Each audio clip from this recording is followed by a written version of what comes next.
ഇവിടെ ഒരു സോൾജർ അയാളുടെ ടീംമേറ്റിന്റെ കോട്ട് പയ്യെ ഊരി നോക്കുമ്പോ എനിമീസ് അയാളുടെ ബോഡിയിൽ ബോംബ് കെട്ടിവെച്ചിരിക്കുന്നു. ഇത് കണ്ട് സോൾജർ ഒന്ന് പേടിക്കാണ്. ആ ബോംബിലാണെങ്കിൽ ഒരുപാട് മെറ്റൽ ബോൾസ് ഉണ്ട്.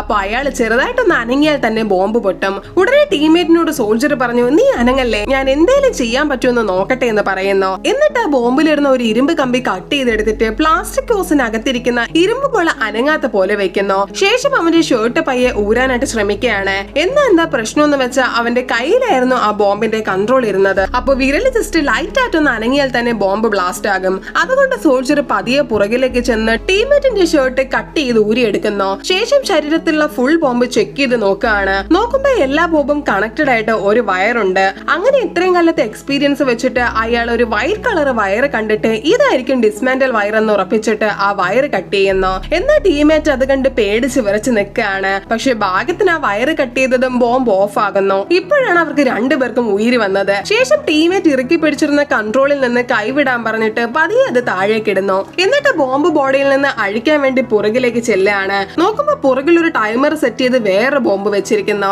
അതിലെടുത്ത് 47 സെക്കൻഡ് കഴിഞ്ഞാൽ ബോംബ് പൊട്ടും. ഇതുകൂടി കണ്ടവർ രണ്ടുപേരും സ്തംഭിച്ചു പോവാണ്. അങ്ങനെ എന്ത് ചെയ്യണമെന്നറിയാതെ അവർ നിന്ന സമയത്ത് ടീമേറ്റ് പറഞ്ഞു, സാറ് പെട്ടെന്ന് ഇവിടെ ഓടിപ്പോയി രക്ഷപ്പെടാൻ. എന്നാൽ സോൾജർ എന്തോ ആലോചിച്ച് നിൽക്കുകയായിരുന്നു. ശേഷം ടീമേറ്റിനോട് രണ്ട് കൈയും പൊക്കാൻ പറയുന്നു. എന്നിട്ട് ബോംബിന്റെ ഉള്ളിൽ നിന്ന് പതിയെ അയാളെ ഇറക്കി വിട്ടിട്ട് അവിടെ നോടി പോവാൻ പറയാണ്. ഉടനെ ടീമേറ്റ് അവിടെ നിന്ന് ഓടിപ്പോയിട്ട് തിരിഞ്ഞു നോക്കിയാൽ സോൾജർ ആ ബോംബ് കളയാതെ അതും കയ്യിൽ പിടിച്ചുകൊണ്ട് നിൽക്കുകയായിരുന്നു. ഫൈനലി ആ ബോംബ് പൊട്ടി ആ സോൾജർ മരിക്കുന്നു.